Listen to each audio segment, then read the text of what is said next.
Assalamualaikum warahmatullahi wabarakatuh.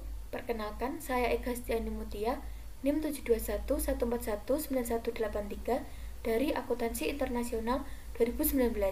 Di sini, saya ingin mempresentasikan mengenai sistem informasi sebagai keunggulan kompetitif. Model sistem umum perusahaan. Model sistem umum perusahaan terdiri dari yang pertama yaitu aliran sumber daya fisik yang meliputi pegawai, bahan baku, mesin, dan uang. Kemudian yang kedua ada aliran sumber daya virtual yang berupa data, informasi, dan informasi dalam bentuk keputusan. Yang ketiga ada mekanisme pengendalian perusahaan. Unsur-unsur yang memungkinkan perusahaan mengendalikan operasinya sendiri meliputi standar kinerja yang harus dipenuhi oleh perusahaan jika ingin mencapai tujuan secara keseluruhan. Kemudian adanya manajemen perusahaan. Kemudian adanya suatu pemroses informasi yang mengubah data menjadi informasi. Kemudian yang keempat ada lingkaran umpan balik. Lingkaran umpan balik yang terdiri atas sumber-sumber daya virtual.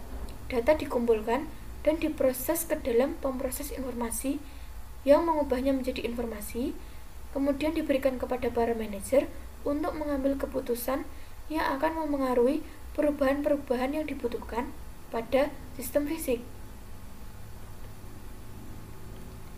Perusahaan di dalam lingkungan. Sebuah perusahaan tercipta atas dasar tujuan untuk memberikan produk dan jasa yang memenuhi kebutuhan lingkungannya.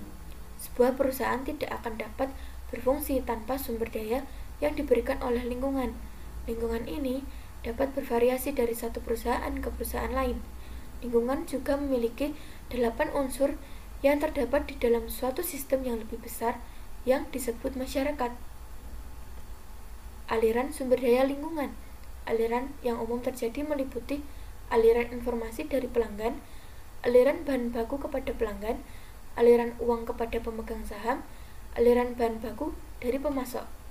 Kemudian aliran yang jarang terjadi meliputi aliran uang dari pemerintah, aliran bahan baku kepada pemasok, aliran pegawai kepada pesaing. 8 unsur lingkungan meliputi komunitas keuangan, pemerintah, komunitas global, pelanggan, pesaing, pemegang saham, serikat pekerja, dan pemasok. Manajemen rantai pasokan. Jalur yang memfasilitasi aliran sumber daya fisik dari pemasok kepada perusahaan dan melanjutkan kepada pelanggan. Aliran sumber daya melalui rantai pasokan harus dikelola untuk memastikan bahwa aliran tersebut terjadi dengan cara yang tepat waktu dan efisien. Dimensi-dimensi keunggulan kompetitif.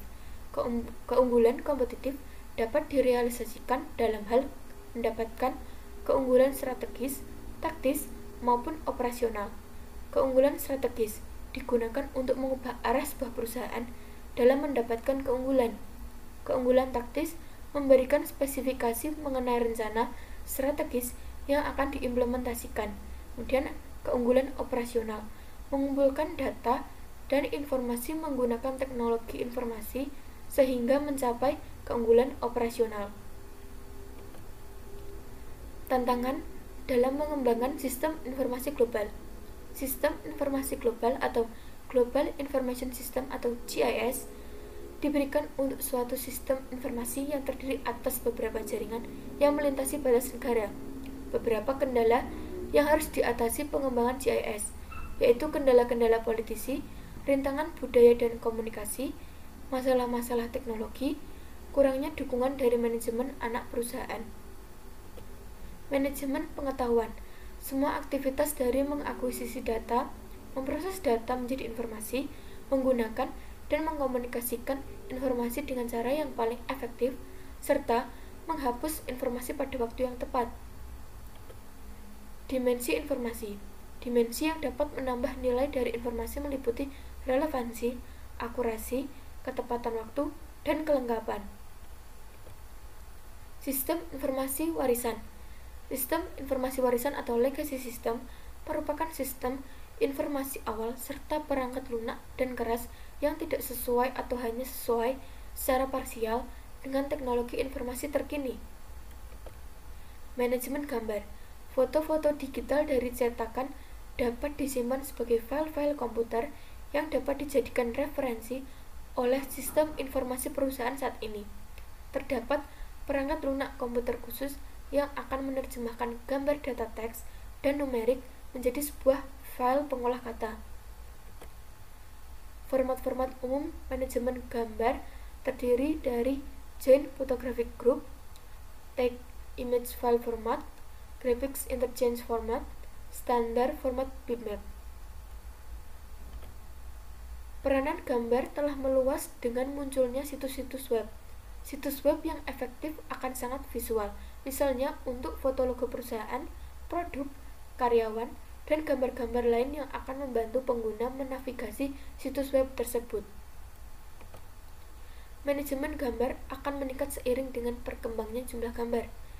Gambar-gambar membutuhkan ruangan penyimpanan yang lebih besar dari data, teks, dan numerik.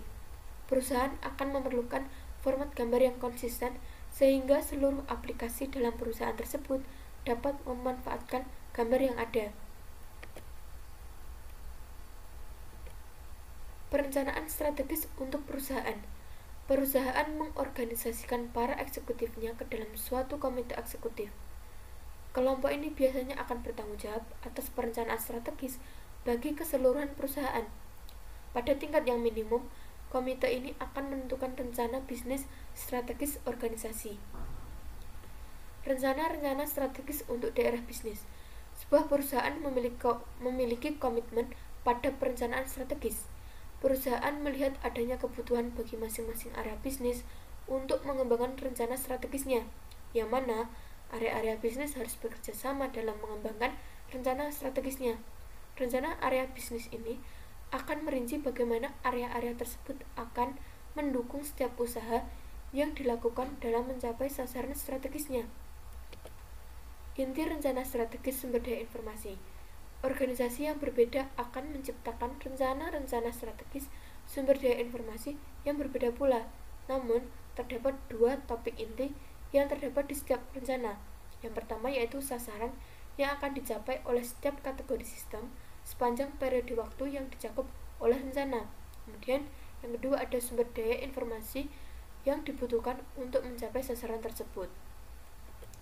Sekian presentasi dari saya. Kurang lebihnya mohon maaf. Wassalamualaikum warahmatullahi wabarakatuh.